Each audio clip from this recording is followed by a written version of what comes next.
Well, good morning and welcome. What a nice crowd. You certainly got quiet quickly. Kind of surprised me. Can you hear me all right? Clear the back? Yeah, thank you. Well, for a business school, you know, it doesn't get much better than this. Having the world's greatest investor come to your campus is quite an honor. Warren Buffett is chairman of Berkshire Hathaway, a holding company whose investments range from Geico Insurance, American Express, and Coca-Cola, to Borsheim's jewelry store in his hometown of Omaha, Nebraska. Mr. Buffett has been described as the god of value investors and the Michael Jordan of the investing game. He began his first investment partnership in the mid-1950s with $100 of his own money. A few years later, he began investing in a struggling Massachusetts textile mill called Berkshire Hathaway. Through Berkshire, he started putting capital into other businesses, chiefly insurance, which generated cash streams for more investments, which have done very well indeed, as we all know. From a share price of about $18 in 1965, Berkshire today trades around $69,100 a share. I think I'm going to go out and buy about 100 shares. Over time, the company's annualized performance is more than double that of S&P 500, and Berkshire today is worth more than $100 billion. But Mr. Buffett is known as much for his unpretentious style as for his lofty success. He has become a champion of investors and is legendary for his aversion to corporate doublespeak. He is rare among CEOs in that he cheerfully admits his mistakes. 3 years ago, he wrote in his annual report that Berkshire would have done better if he'd simply had gone to the movies. There weren't very many years like that since 1965, believe me. Berkshire was proudly, even defiantly absent from the dot-com hysteria of the last few years. And now that the bubble has burst, as we all know, it's Warren Buffett who's having the last laugh. In his most recent letter to shareholders, he wrote, quote, "We've embraced the 21st century by entering such cutting-edge industries as brick, carpet, insulation, and paint. Try to control your excitement," unquote. You know, and personally, from reading his letters, I mean, it's just a joy. It's a business lesson in itself. I would encourage you, whenever you get an opportunity, to take one aside and read it carefully. You'll learn a tremendous amount. His wisdom and insights are so valued that some investors buy a share of Berkshire stock just so they can hear him at his legendary annual meeting, or as he calls it, Woodstock for capitalists. He doesn't make speaking appearances often, and we are extremely fortunate to have him with us today. Earl Leonard of Coca-Cola and our distinguished executive in residence had a lot to do with that, Earl, and we're deeply indebted to you for helping to arrange this. Thank you very much. Our format today will be primarily questions and answers. Mr. Buffett will make some brief remarks at the beginning, and then we'll move into your phase. We will have a microphone set up over here. We would like you to come around. We're videotaping, so we'd like you to use the microphone, please. So go ahead and begin to line up over there to ask your questions. So would you please give a very warm welcome to the Oracle of Omaha, Warren Buffett.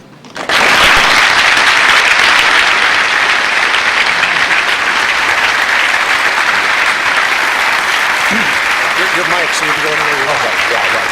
Thank you. Testing. 1 million, 2 million. Great. Okay.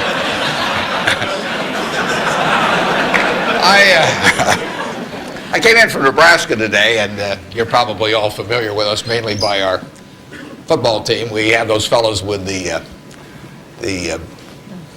big white helmets with those red N's on them.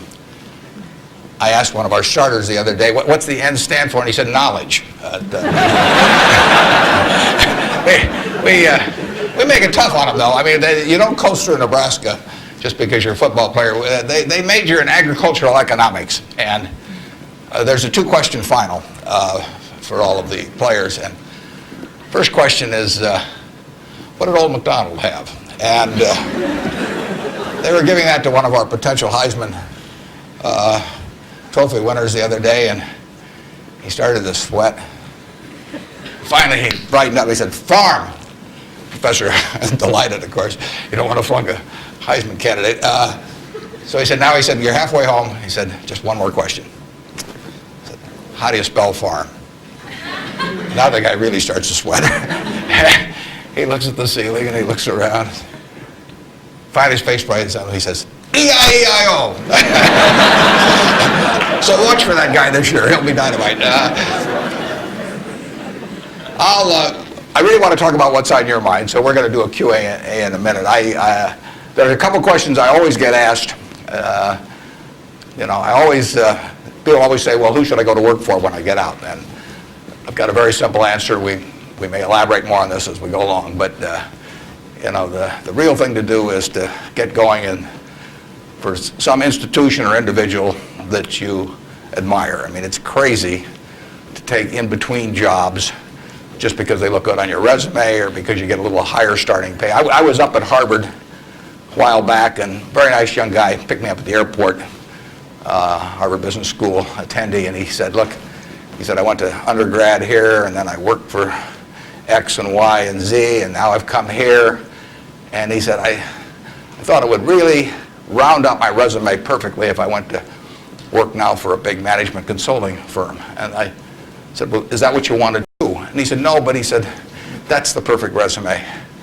And I said, well, when are you going to start doing what you like? And he said, well, I'll get to that someday. And I said, well, your plan sounds to me a lot like saving up sex for your old age. It just doesn't make a lot of sense. I told that same group, I said, go to work for whomever you admire the most. And I said, you can't get a bad result. You'll jump out of bed in the morning and you'll be having fun. And the dean called me up a couple of weeks later. He said, what'd you tell those kids? He said, they're all becoming self-employed. So you've got to temper that advice a little bit. Play one game a little bit with me for just a minute, and then we'll get to your questions. I'd like for the moment to have you, have you pretend I've made you a great offer, and I've told you that you could pick any one of your classmates, and you now know each other probably pretty well after being here for a while. You'd have 24 hours to think it over, and you can pick any one of your classmates, and you get 10% of their earnings for the rest of their lives. And I ask you what goes through your mind in determining which one of those you would pick.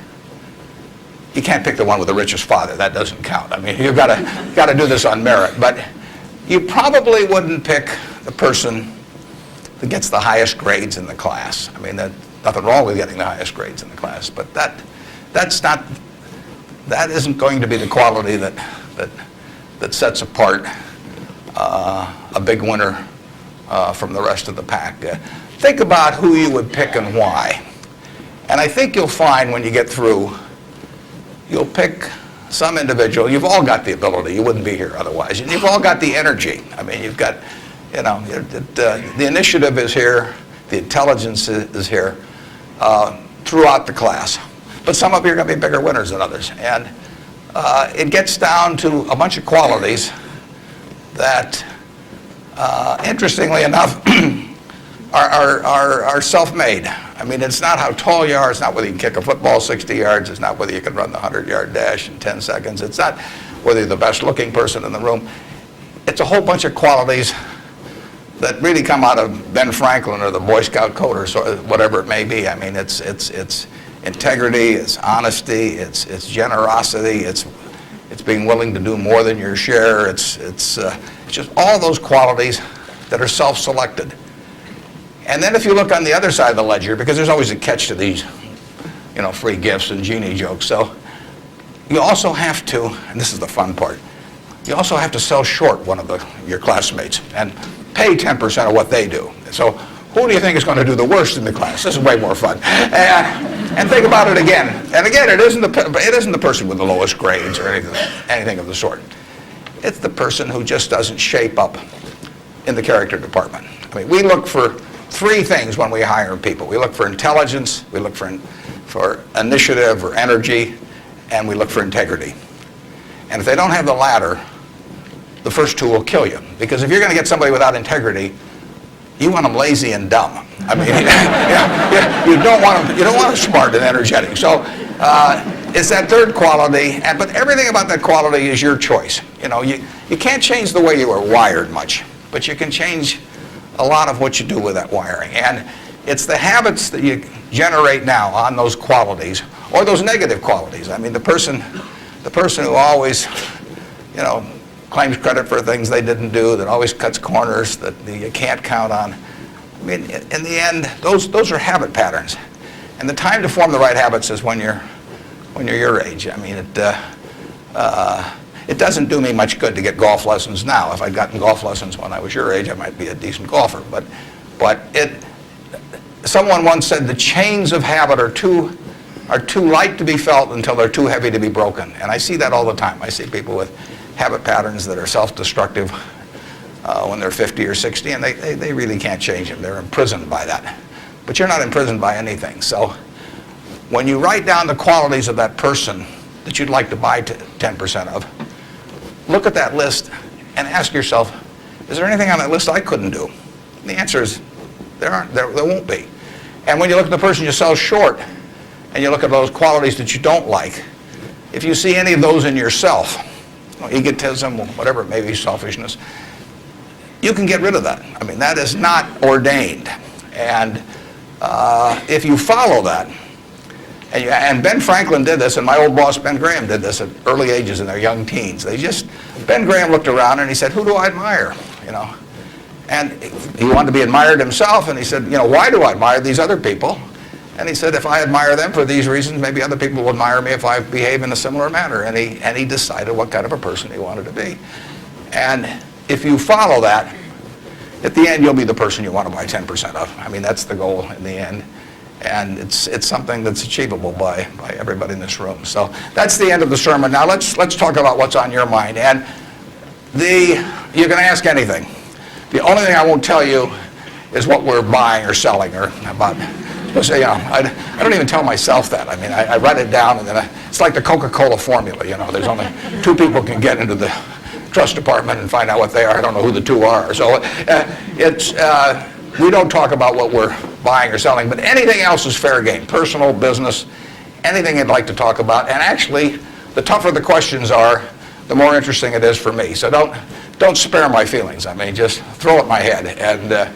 And with that, let's. I guess we've got a microphone. Is this the only microphone, or is there one on this side? It's the only microphone Okay. right here. To ask the question, you'll need to come down to this microphone. Just stand in line, and I'll be Regis Philbin, and you can.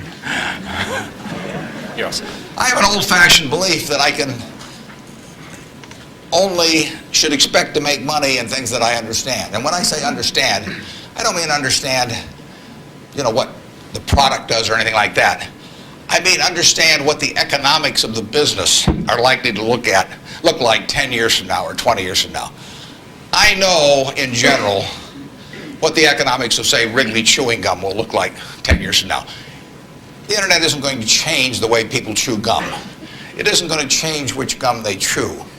If you own the chewing gum market in a big way, and you've got Double Mint and Spearmint and Juicy Fruit, those brands will be there 10 years from now. So I can't pinpoint exactly what the numbers are going to look like on Wrigley, but I'm not going to be way off if I try to look forward on something like that. That evaluating that company is within what I call my circle of competence. I understand what they do, I understand the economics of it, I understand the competitive aspects of the business. There can be all kinds of companies that have wonderful futures, but I don't know which ones they are. I've given talks in the past where I carry with me a 70-page, tightly printed list, and it shows 2,000 auto companies. Now, if at the start of the 20th century, you had seen what the auto was going to do to this country, the impact it would have on the lives of then your children and grandchildren and so on. It transformed the American landscape. But of those 2,000 companies, 3 basically survive. And they haven't done that well at many times. So how do you pick 3 winners out of 2,000? I mean, it's not so easy to do. It's easy when you look back, but it's not so easy looking forward. So you could have been dead right on the fact that the auto industry, in fact, you probably couldn't have predicted how big an impact it would have. But you wouldn't have, if you'd bought companies across the board, you wouldn't have made any money, because the economic characteristics of that business were not easy to define. I've always said the easier thing to do is figure out who loses. And what you really should have done in 1905 or so, when you saw what was going to happen with the auto, is you should have gone short horses. There were 20 million horses in 1900, and there's about 4 million horses now. So it's easy to figure out the losers. You know, the loser is the horse. But the winner was the auto overall. But 2,000 companies just about failed. A few merged out and so on. There were 3 companies, auto companies, in the Dow Industrials in the 1920s and 30s. Studebaker, Nash Kelvinator, and Hudson Motor. Now those names are all familiar to me, and maybe some of them are familiar to you, but they're not making any cars. You know, they didn't make money, and yet at one time they were in the Dow 30. They were the aristocrats of American business, and they got creamed. So figuring out the economic characteristics of the winners in a wonderful business is not easy. In North Carolina, you know, Orville and Wilbur took off, or I guess Orville took off and Wilbur watched. I'd have been Wilbur. But if you could have seen the future of the airline business from that point forward and how that would transform things, you know, it would have blown you away. And it's excited people, incidentally, ever since. But if there had been a capitalist at Kitty Hawk, he should have shot Orville down. I mean, because it's done nothing but cost investors money. There were over 400 airplane companies in the 1920s and 30s alone. There was in Omaha. There was in Nebraska. We were the Silicon Valley, apparently, of aircraft. And they all disappeared. It's been a terrible business. At the end of 1991, if you'd added up the aggregate earnings from all airline companies with billions poured in, since Wilbur and Orville were down there, they came to less than zero. The number of passengers went up every year. You know, the importance of the industry was dramatically increased decade by decade, and nobody made any money. So figuring out the economic consequences, TV, I think there's, 20, 25 million sets a year sold in the United States. I don't think there's one of them made in the United States anymore. I mean, you'd say TV set manufacturer, what a wonderful business. I mean, everybody, and nobody had a TV in 1950, or thereabouts, 45 to 50. Everybody has multiple sets now. Nobody in the United States has made any real money making the sets. They're all out of business. You know, the Magnavoxes, the RCAs, all of those companies. Radio was the equivalent in the 20s. Over 500 companies making radios in the 1920s. Again, I don't think there's a U.S. radio manufacturer at the present time. But Coca-Cola, you know, what was it, 1884 at Jacobs Pharmacy or whatever, the fellow comes up with something. A lot of copiers over the years. But now you've got a company that is selling roughly 1.1 billion 8-ounce servings of its product, not all Coke, Sprite, and some others, daily throughout the world 117 years later. So understanding the economic characteristics of a business is different than predicting the fact that an industry is going to do wonderfully. And so when I look at the internet businesses, or I look at tech businesses, I say this is a marvelous thing, and I love to play around on the computer, and now I order my books from Amazon and all kinds of things, but I don't know who's going to win. And unless I know who's going to win, I'm not interested in investing. I'll just play around on the computer. And defining your circle of competence is the most important aspect of investing. It's not how important, how large your circle is. You don't have to be an expert on everything. But knowing where the perimeter of that circle of what you know and what you don't know is, and staying inside of it, is all important. Tom Watson Sr., who started IBM, said in his book, he said, I'm no genius, he said, but I'm smart in spots, and I stay around those spots. And you know, that is the key. So if I understand a few things, and I stick in that arena, I'll do okay. And if I don't understand something, but I get all excited about it because my neighbors are talking about it, and the stocks are going up and everything, I start fooling around someplace else, eventually I'll get creamed, and I should. So now let's go over here. Hello, Mr. Buffett.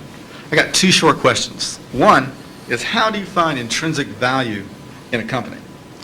Well, intrinsic value is what is the number that if you were all-knowing about the future and could predict all the cash that a business would give you between now and Judgment Day, discounted at the proper discount rate, that number is what the intrinsic value of a business is. In other words, the only reason for making an investment and laying out money now is to get more money later on, right? That's what investing is all about.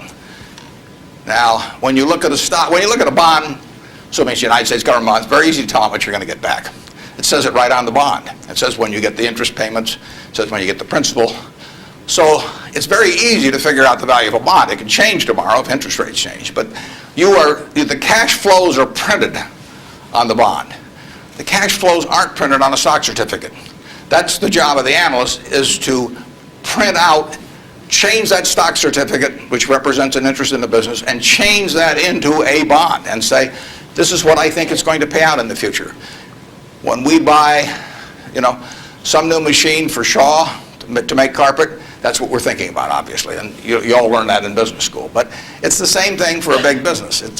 If you buy Coca-Cola today, the company is selling for about $110 to $15 billion in the market. The question is, if you had 110 or 15 billion, you wouldn't be listening to me, but I'd be listening to you incidentally. But the question is, would you lay it out today to get what the Coca-Cola company is going to deliver to you over the next 200 or 300 years? The discount rate doesn't make much difference as you get further out. And that is a question of how much cash they're going to give you. It isn't a question of, it isn't a question of how many analysts are going to recommend it or what the volume in the stock is or what the chart looks like or anything. It's a question of how much cash it's going to give you. That's the only reason. It's true if you're buying a farm. It's true if you're buying an apartment house. Any financial asset. Oil in the ground, you're laying out cash now to get more cash back later on. And the question is how much are you going to get, when are you going to get it, and how sure are you? And when I calculate intrinsic value of a business, when we buy businesses, and whether we're buying all of a business or a little piece of a business, I always think we're buying the whole business because that's my approach to it. I look at it and say, what will come out of this business and when?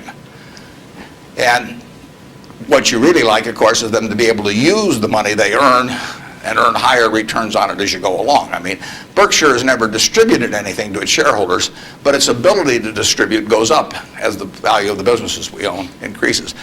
We can compound it internally, but the real question is, Berkshire selling for, we'll say, 105 or so billion now.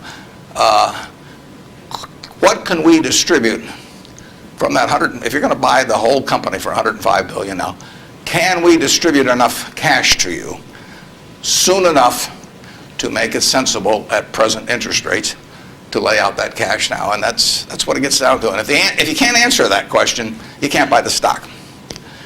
You can gamble on the stock if you want to, or your neighbors can buy it. But if you don't answer that question, and I can't answer that for internet companies, for example. There are a lot of companies, there are all kinds of companies I can't answer it for, but I just stay away from those. Number two. So you got formulas involved in finding intrinsic values on certain companies. I mean, you've got a mathematical system set up. Discounted present value of future cash, yeah. Okay. Second short question is, why haven't you written down your set of formulas or your strategies in written form so you can share it with everyone else? Well, I think I actually have written about that. If you read the annual reports over the recent years, in fact, the most recent annual report, I use what I've just been talking about. I use the illustration of Aesop. Because here Aesop was in 600 BC.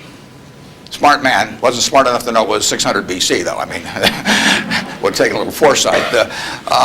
But Aesop, in between tortoises and hares and all these other things, he found time to write about, birds. And he said, a bird in the hand is worth two in the bush. Now, that isn't quite complete, because the question is, how sure are you that there are two in the bush, and how long do you have to wait to get them out? Now, he probably knew that, but he just didn't have time because he had all these other proverbs to write and had to get on with it. But he was halfway there in 600 BC. That's all there is to investing, is how many birds are in the bush, when are you going to get them out, and how sure are you? Now, if interest rates are 15%, roughly, you've got to get two birds out of the bush in 5 years to equal the bird in the hand. But if interest rates are 3%, and you can get two birds out in 20 years, it still makes sense to give up the bird in the hand, because it all gets back to discounting against an interest rate. Problem is, often you don't know, not only how many birds are in the bush, but in the case of the internet companies, there weren't any birds in the bush. But they still take the bird that you give them if in the hand. But I actually have written about this sort of thing, and stealing heavily from Aesop, who wrote it some 2,600 years ago, but I've been behind on my reading. Yeah. Good morning. I know you're famed for your success, but I was curious if there were any particular moments in your life that, or mistakes or failures that you've made that were particularly memorable, what you may have learned from them, and if you had any particular advice for the students here in dealing with discouraging circumstances. Yeah, I've made a lot of mistakes. Biggest mistake, well, not the biggest, necessarily the biggest, but buying Berkshire Hathaway itself was a mistake, because Berkshire was a lousy textile business, and I bought it very cheap. I'd been taught by Ben Graham to buy things on a quantitative basis. Look around for things that are cheap. And that I was taught that, we'll say in 1949 or 50. It made a big impression on me. So I went around looking for what I call used cigar butts of stocks. And the cigar butt approach to buying stocks is that you walk down the street and you're looking around for cigar butts, and you find this, on the street, this terrible looking, soggy, ugly looking cigar, one puff left in it. But you pick it up and you get your one puff. Disgusting, you throw it away, but it's free. I mean, it's cheap. And then you look around for another soggy, one puff cigarette. Well, that's what I did for years. It's a mistake. Although you can make money doing it, but you can't make it with big money. It's so much easier just to buy wonderful businesses. So now I would rather buy a wonderful business at a fair price than a fair business at a wonderful price. But in those days, I was buying cheap stocks. And Berkshire was selling below its working capital per share. You got the plants for nothing, you got the machinery for nothing, you got the inventory and receivables at a discount. It was cheap. So I bought it. And 20 years later, I was still running a lousy business, and that money did not compound. You really want to be in a wonderful business, because the time is the friend of the wonderful business. You keep compounding, it keeps doing more business, and you keep making more money. Time is the enemy of the lousy business. I could have sold Berkshire, or perhaps liquidated it, and made a quick little profit, one puff. But staying with those kind of businesses is a big mistake. So you might say I learned something out of that mistake, and I would have been way better off taking what I did with Berkshire is I kept buying better businesses. I started an insurance business, See's Candy, the Buffalo, all kinds of things. I would have been way better doing that with a brand new little entity that I'd set up, rather than using Berkshire as the platform. Now I've had a lot of fun out of it. I mean, everything in life seems to turn out for the better, so I don't have any complaints about that, but it was a dumb thing to do. I went into US Air. I bought a preferred stock in 1989. As soon as my check cleared, the company went into the red and never got out. I mean, it was really dumb. I mean, I've got an 800 number I call now whenever I think about buying an airline stock. I call them up any hour that, fortunately, I can call them at 3 in the morning, and I just dial and I say, my name's Warren, I'm an aeroholic, and I'm thinking about buying this thing, and then they talk me down. I mean, it takes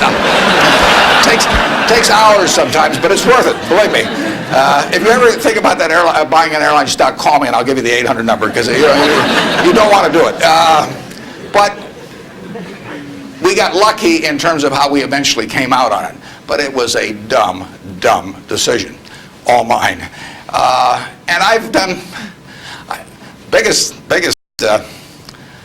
in terms of opportunity cost, eventual costs. I bought half interest in a Sinclair filling station when I was about 20 with a guy I was in the National Guard with, and I had about $10,000 then, and I put $2,000 in, and I lost it all. So that was 20%, and that means that the opportunity cost is now $6 billion of that filling station, which is a big price to pay for, getting to wipe a few windows and a few windshields and things like that. So actually, I like it when Berkshire goes down, because it reduced the cost of that mistake on an opportunity cost. But the biggest mistakes we've made by far, I've made, not we've made, biggest mistakes I've made by far are mistakes of omission and not commission. I mean, it's the things I knew enough to do, they were within my circle of competence, and I was sucking my thumb. And that is really, those are the ones that hurt. They don't show up anyplace. I probably cost Berkshire at least $5 billion, for example, by sucking my thumb 20 years ago, or close to it, when Fannie Mae was having some troubles. we could have bought the whole company for practically nothing. And I don't worry about that if it's Microsoft because I don't know it. Because Microsoft isn't in my circle of competence. And so I don't have any reason to think I'm entitled to make money out of Microsoft or out of cocoa beans or whatever. But I did know enough to understand Fannie Mae, and I blew it. And that never shows up under conventional accounting. But I know the cost of it. I know. I passed it up. And those are the big, big mistakes. And I've had plenty of them.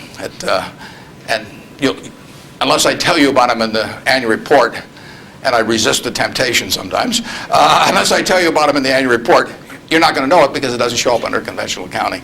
But omission is way bigger than commission. There's big opportunities in life have to be seized.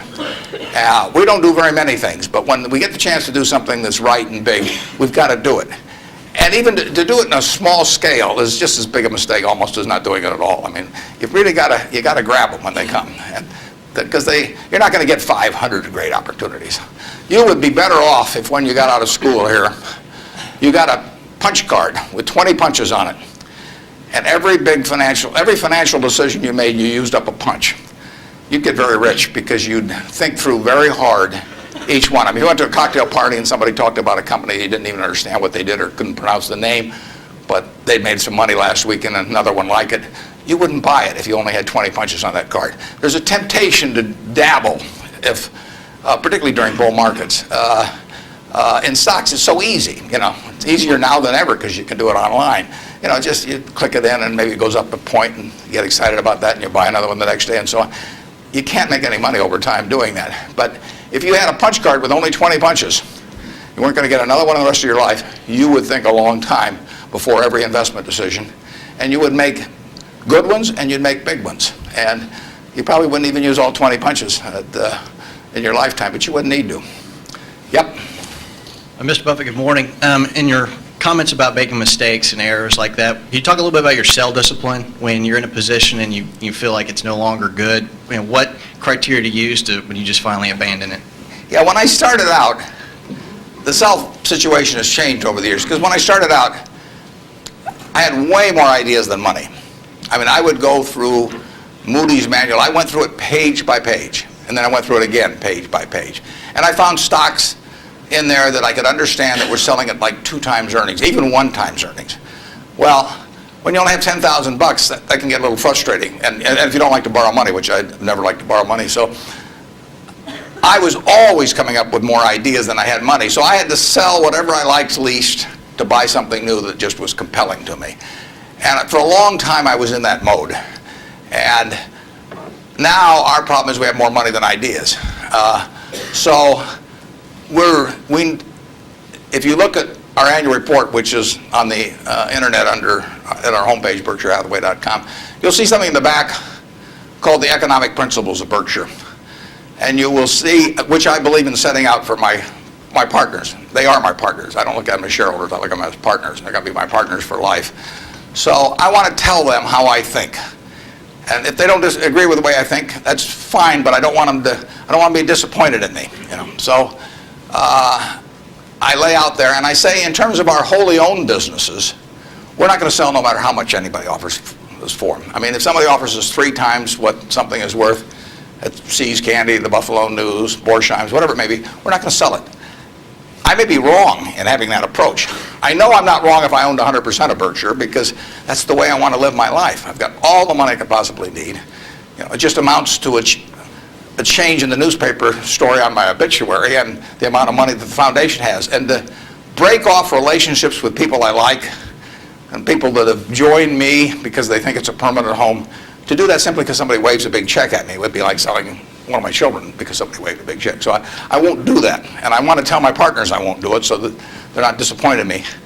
More and more with certain stocks, we've got that approach. Now, if we were chronically short of funds and had all kinds of opportunities coming, we might have a somewhat different approach. But our inclination is not to sell things unless we get really discouraged perhaps with the management, or we think the economic characteristics of the business change in a big way. I mean, and that happens. So, but we're not going to sell simply because it looks too high, in all likelihood. I mean, You can't make that 100%, but that's the principle under which we're operating. We're generating right now $5 billion of cash a year at least. So it's $100 million every week. And, just that, we've been talking here half an hour and I haven't done a damn thing. It's, the real question is how do you put it out intelligently? And if we were selling things, it'd be just that much more. So there may come a time when that would change. But we want to, and I have shareholders, partners, who would say, if you can get 3 times what See's Candy's worth, why don't you sell it? And that's why I want to be sure before they come in, they know how I think on that. I mean, they're entitled to know that. You really want, think for a minute, if you're going to get married, and you want a marriage that's going to last. Not necessarily the happiest marriage, or one that Martha Stewart will talk about or anything, but you want a marriage that's going to last. What quality do you look for in a spouse? One quality. Do you look for brains? Do you look for humor? Do you look for character? Do you look for beauty? No. You look for low expectations. I mean, that is the marriage that's going to last. Both have low expectations. I mean, and I want my partners to be on the low side on expectations coming in because I want the marriage to last. It's a financial marriage when they join me at Berkshire, and I don't want them to think I'm going to do things that I'm not going to do. So that's our guiding principle. The advice is all free, and your marital advice, everything else. Next. Good morning. Mr. Buffett, I have a question regarding evaluation of the soundness of investment. In recent years, it appears that the use of tax sheltering in corporation is increasing, and such, reputable companies like UPS and others are involved in court battles over shelters with IRS. And as we know, most of these transactions are fairly artificial, but yet there is a profit there. From the investor perspective, do you think it's beneficial for investor that the company that they invest are involved in those shelters? And if so, do you think it would be helpful if those transactions are disclosed in statements, meaning the notes to statements? I'm not sure I got 100%. George, could you? I will repeat. Earl, did you? Shortly. If you think that involvement of corporations that you invest or anybody for that matter invest in tax shelter, which is by some definition... tax shelters? Right. I've never used one. I'm not saying so. I'm asking if you know that corporation is involved in such activity that is beneficial in short term, would you think that that's helpful for investors? Well, there are perfectly legal ways to shelter taxes. I mean, we did and still do, but we were one of the earliest ones to go in for low-income tax housing credits. In fact, I met with first President Bush about that one, and that benefits us to a mild degree. It's not a big element of Berkshire. I mean, it's peanuts in terms of Berkshire's overall value, but it is a congressionally ordained tax benefit. I wouldn't call it exactly a shelter. It's a tax benefit that Congress has decided they're willing to offer businesses, and because they think it's the best way to generate low-income housing. So we participate in something, but it's not a big factor in what we do. And but there's nothing wrong with that. And then if you get into tax evasion, I mean, that's a whole different game. At that point, they ought to go to jail. But certain businesses, some insurance companies are reincorporated in Bermuda, and you can save a lot of taxes. You have to meet certain other tests, which we wouldn't want to meet. But if we were willing to meet those other tests, there's nothing illegal or immoral about us moving to Bermuda. We're not going to do it. And but if the restrictions weren't there, I mean, the tax code is the rule book, and you follow the rule book. I think some of the things people do in terms of bending that rule book get very close to fraud and sometimes cross the line into fraud, and when they do, I think they ought to be prosecuted. But that's another game. And incidentally, there has been more pushing on that, I would say, in the last 5 years, and certainly was my experience earlier. And there are more, I think now it's diminished in the last year or two, but a couple years ago there was very aggressive marketing by some of the auditing firms, and of these, even with percentage shares of the gain to be paid to the auditors. And I think that those things got fairly dubious, and particularly when they shopped for legal opinions, so that if you got caught doing these things, you can say, well, I was relying on this legal opinion, and therefore I shouldn't go to jail, but just pay the back taxes. So I don't know of anything we're associated with that has done that, but obviously if they push too far, we don't want to be there. Thank you. Yep. I was curious, with the large number of people you now have with tremendous amounts of wealth, what do you think of the current state of philanthropy? Well, I'll be out this week. Actually, I'm going to a Coca-Cola meeting, and I'm flying out to Seattle and talking to the United Way group out there. Seattle United Way raises more per capita, I believe, than any United Way in the country. And Bill Gates will be there. We're talking jointly. His mother was very active in United Way. But Bill is going to give away over $1 billion a year. And a lot more later on, but right now $1 billion. And it's very interesting. I mean, he is very rational about it, and he's very informed. In fact, he got somebody, I think his primary advisor in the medical field is a fellow who was with the CDC in Atlanta. And Bill reads 15 books a month on this. I mean, he can just absorb it. I wouldn't be able to get it that fast. But he just says with $1 billion, he wants to save as many lives per year as he can. So that's his objective. It's just as much a metric of his foundation as some other metric, return on capital, might be for a business. And he says, I'm going to spend $1 billion a year. How many lives can be saved for that? So he's gotten very heavily into vaccines and AIDS in Africa, a number of things. It's very rational. I personally think all of my 99-point-something% of my net worth will go to a foundation after the latter of my wife and I die. I mean, it's all going to go to a foundation. As far as I'm concerned, I got it from society. It's going to go to society. I've written a letter to my trustees, and I've got very few trustees. If you got a whole bunch of trustees, in my view, they just homogenize themselves down to sort of a lowest common denominator, because you get 30 people in a room, and prestigious people, but they'll all have their particular alma mater, and they'll all have their particular hospital, and it'll become a big trade-off game. It'll be a little like Congress.